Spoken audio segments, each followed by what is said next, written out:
CEU Medieval Radio, Past Perfect, the talk show about medieval and early modern culture.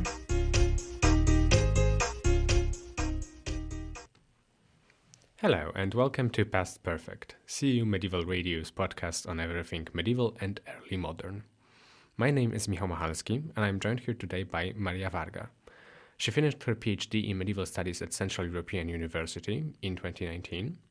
She worked as the research fellow in digital humanities at the University of Vienna, and she is currently a postdoctoral researcher at the Institute of Archaeology at Charles University in Prague.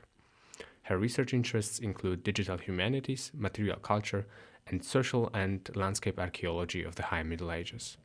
Her most recent monograph, Modeling Christianization, a geospatial analysis of the archaeological data on the rural church network of Hungary in the 11th and 12th centuries, was published by Archeo Press earlier this year.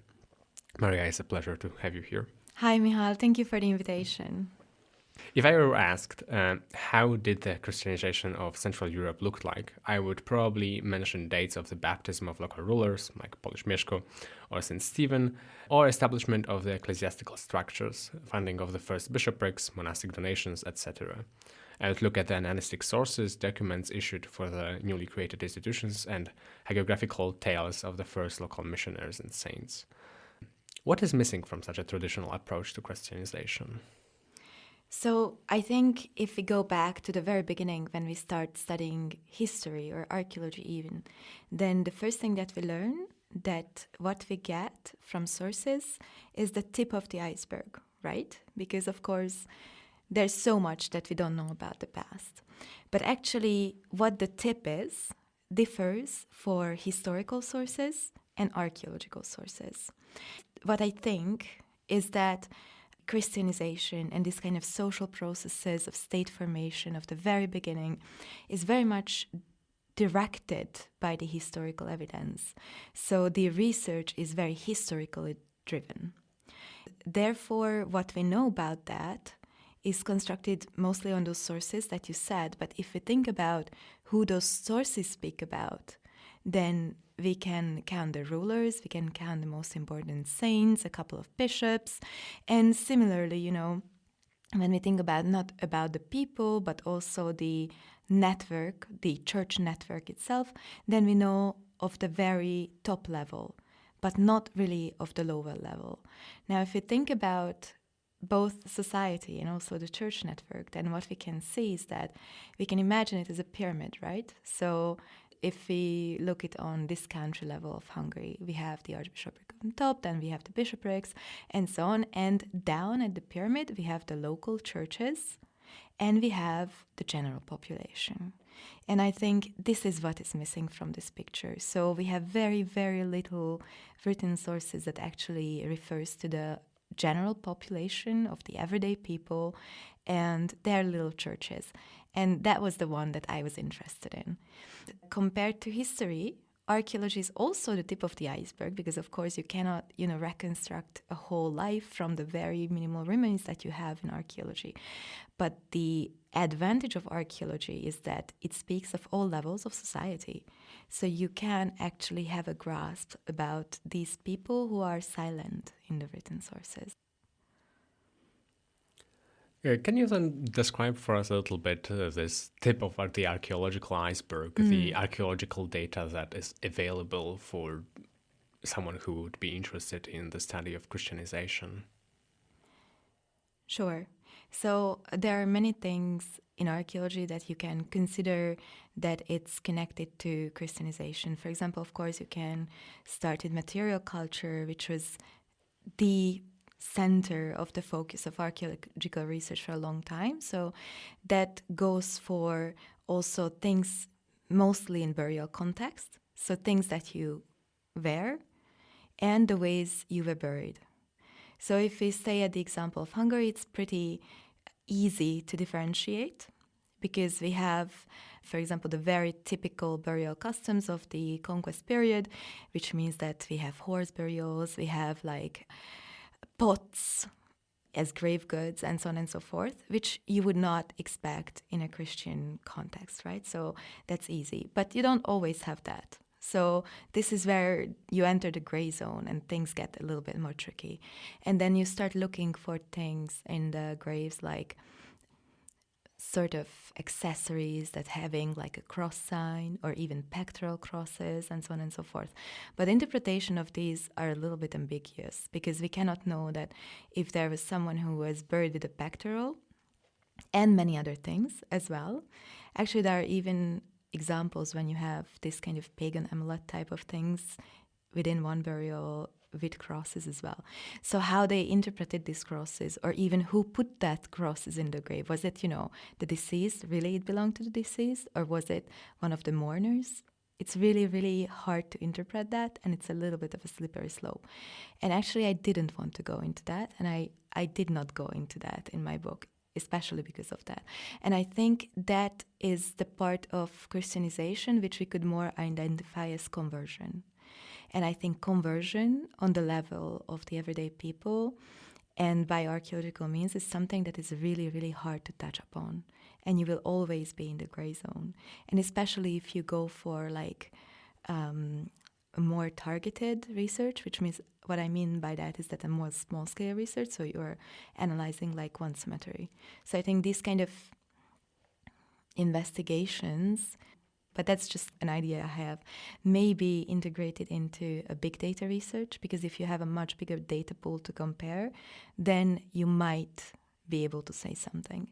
But what I think that you can do with Christianization is that if you put aside the conversion and if you consider institutionalized Christianization, which means the establishment of the local churches and the burials around them, and then you can contextualize these churches within the contemporary landscape, meaning that you can check where the non-churchyards burials are, what their relation to them, what their relation to early power centers, let it be secular or ecclesiastical. And I think that is something that can surely talk about Christianization, because if there is a burial in a churchyard, you would not question whether it's Christian or not. And I guess that's where the geospatial analysis comes into the picture. So before we continue with Hungary and Central Europe, could you explain to our listeners and to me what geospatial analysis is? Sure. So I think when we are thinking about geospatial analysis, the first thing that comes into most people's mind are maps, right? So that you imagine that we visualize things. But actually, geospatial analysis is a lot more than that. So how you should imagine it, that it's a database where you can have all sorts of qualitative data added to each value that you have. So, for example, if I want to give you a very simple example, then let's say that we are talking about churches, and one point on a map represents one church. But in the database, you don't only have the location of that church, but you can say that it's a 12th century church, it was built of ashlar stones, and it was dedicated to Saint Michael, and then we know that it was, funded by the king, okay? And you can go on.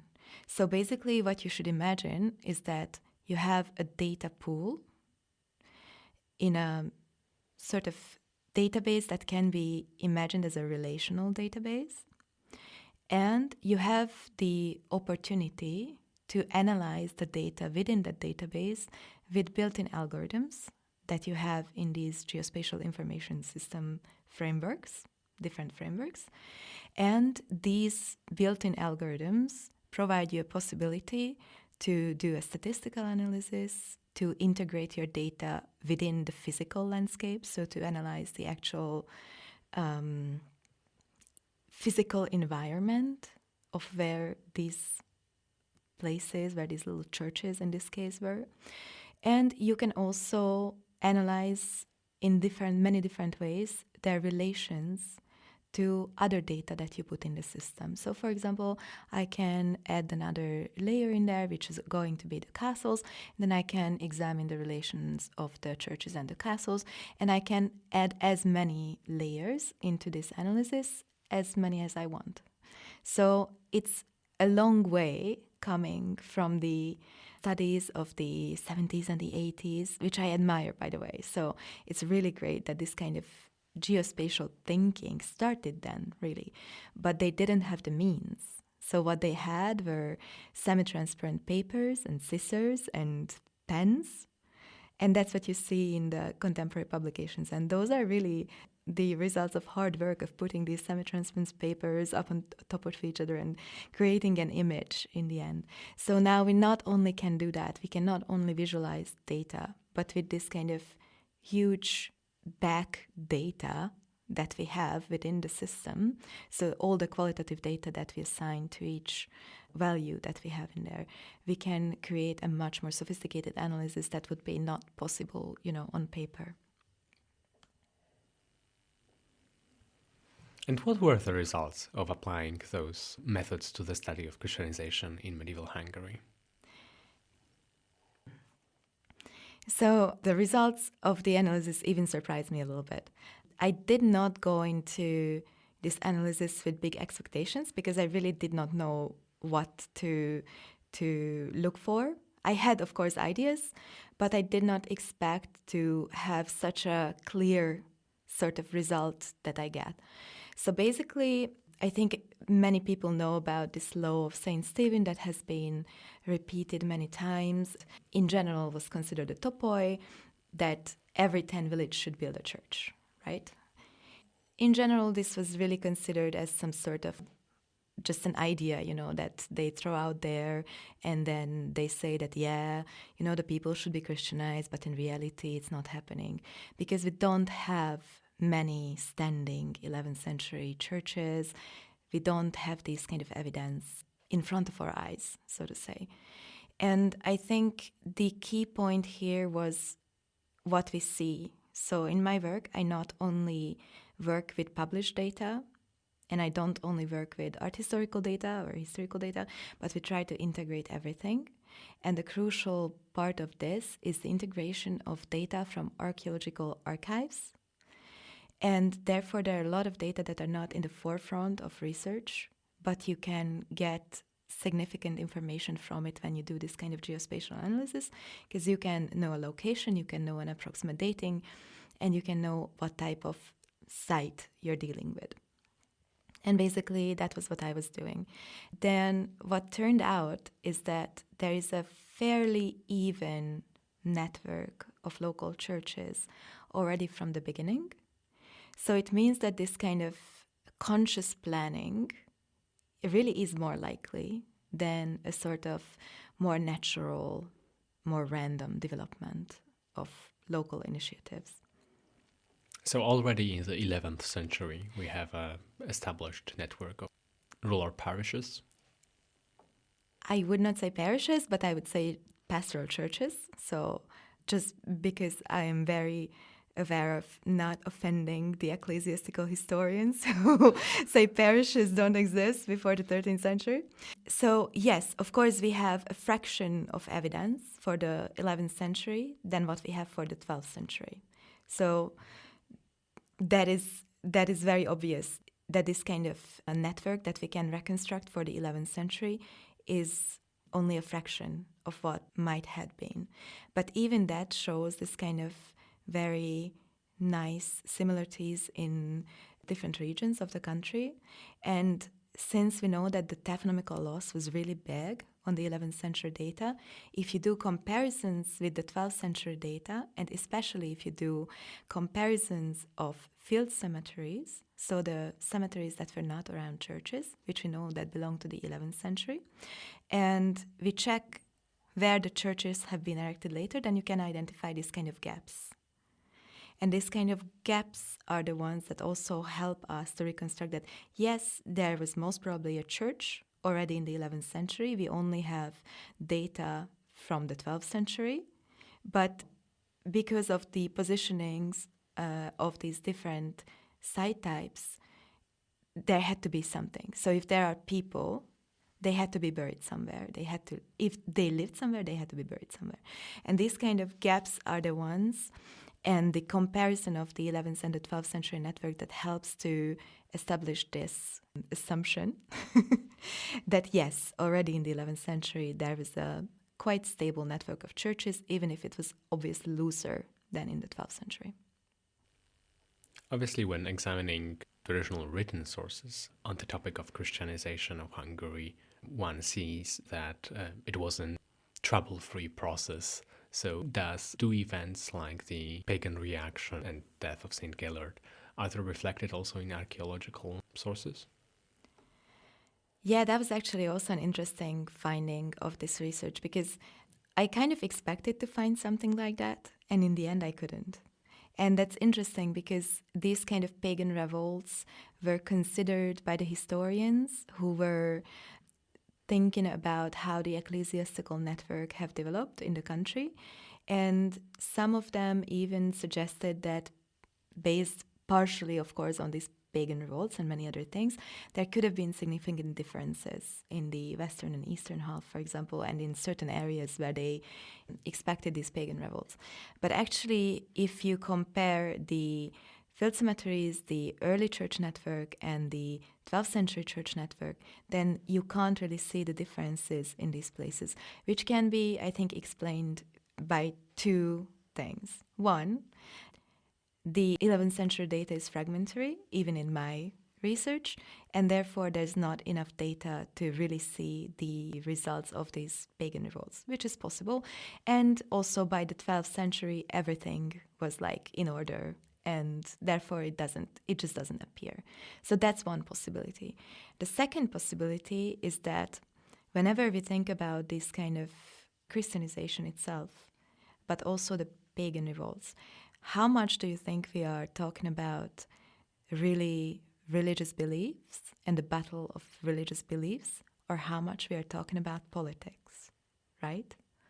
So I think it's a balance, but I think that especially in the beginnings, it's more politics than actual religious beliefs. I'm not saying that those are not there, but the main kind of drive is politics.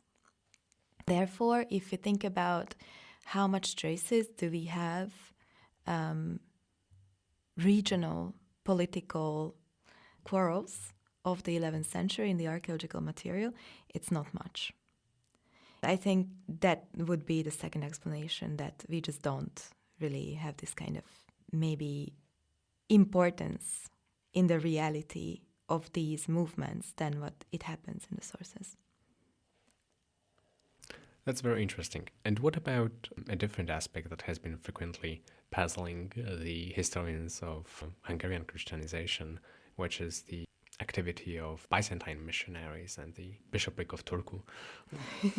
Can you find some evidences in the archaeological sources of that? Yeah, so actually in this research, I cannot say that I paid huge focus on that, because when I conducted research, that was on the site level, which means that I considered what kind of site type we are dealing with. We are dealing with a church, a cemetery, and what the date of it. But I was not paying attention on whether it was connected to Latin Christianization or it was connected to Byzantine Christianity. Because I think it comes again back into this gray zone that we talked about before. So when we're talking about how much we can see the effects of the Byzantine Christianity, when it translates to archaeological material, then there are usually two things that are considered. One is material culture, and many times, again, these kind of pectoral crosses that we talked about. And the second thing is the ground plan, or sometimes decoration of churches. That is again something that is debated, that should be like studied on a case-by-case basis, for one. And it's also going beyond this kind of site-level investigation that I did in this project. But actually that is something that I would love to tackle in a future research. So you are currently working in a broader research team that studies Christianization not only in Hungary but also in other places in Central Europe.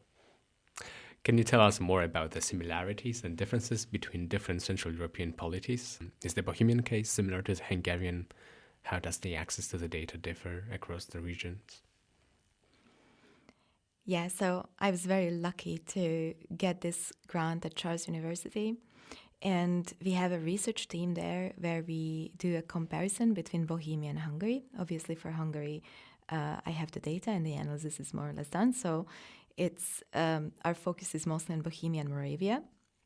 And now we are at the moment finishing the data collection. So we haven't really yet stepped into the analysis phase. We did some preliminary analysis, so we have some analysis of smaller regions. And I think what's interesting is that, again, I did not expect, that I would see the same thing as in Hungary. But what we can see is that maybe in Bohemia, we can see a bit more regional differences than what was observable in Hungary.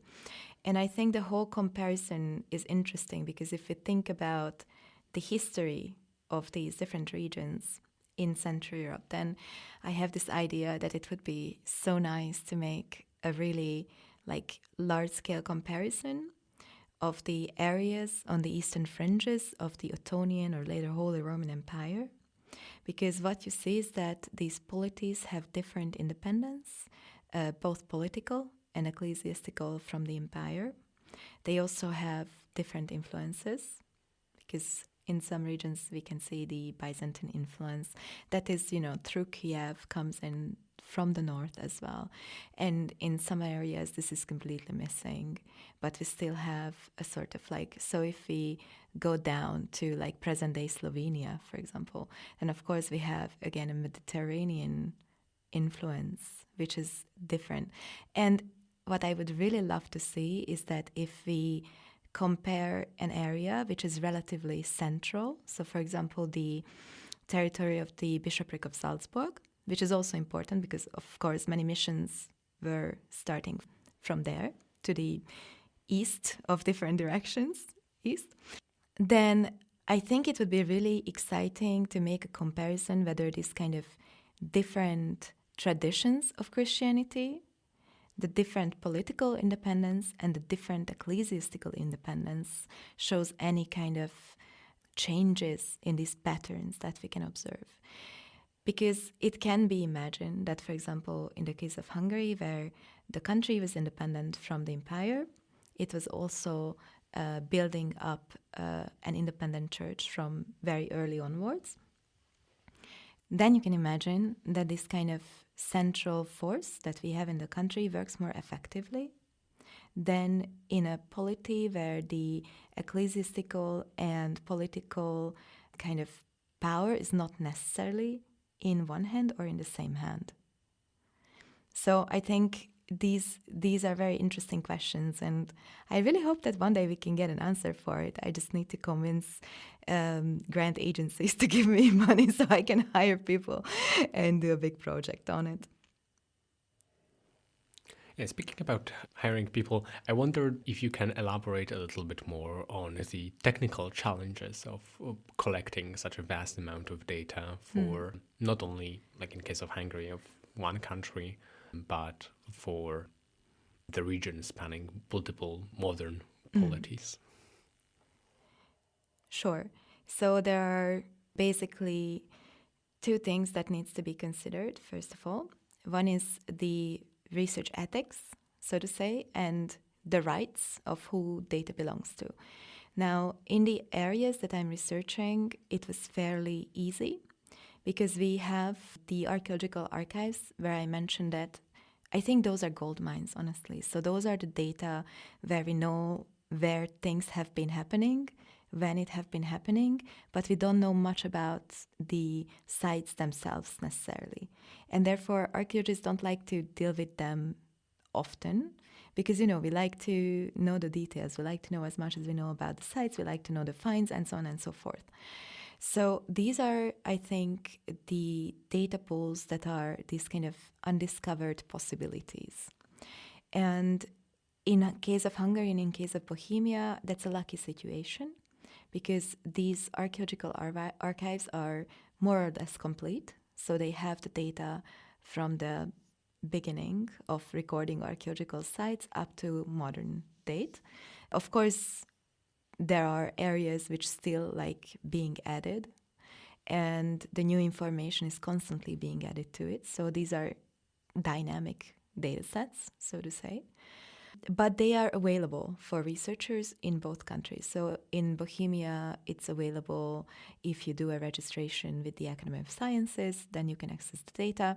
And in Hungary, it's the same thing. You have to do a registration to this site, and depending on your status, whether you are a researcher belonging to some sort of research institution or you're just an interested person in history and archaeology, but you are not an effective archaeologist or historian, you get different level of access. But you can see the sites and you can know what's there in any case. So these are freely available data, and that is easy.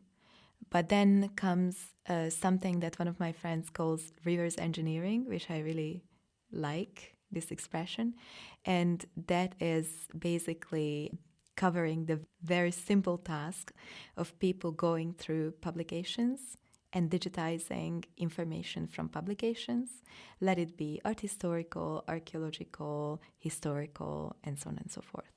So it's a lot of menial work, I would say, but that is something that characterizes any kind of digital humanities research. So, you know, when someone says digital humanities, then people instantly start thinking about these graphs and you know, the maps, and everything is so colorful and dynamic and everything.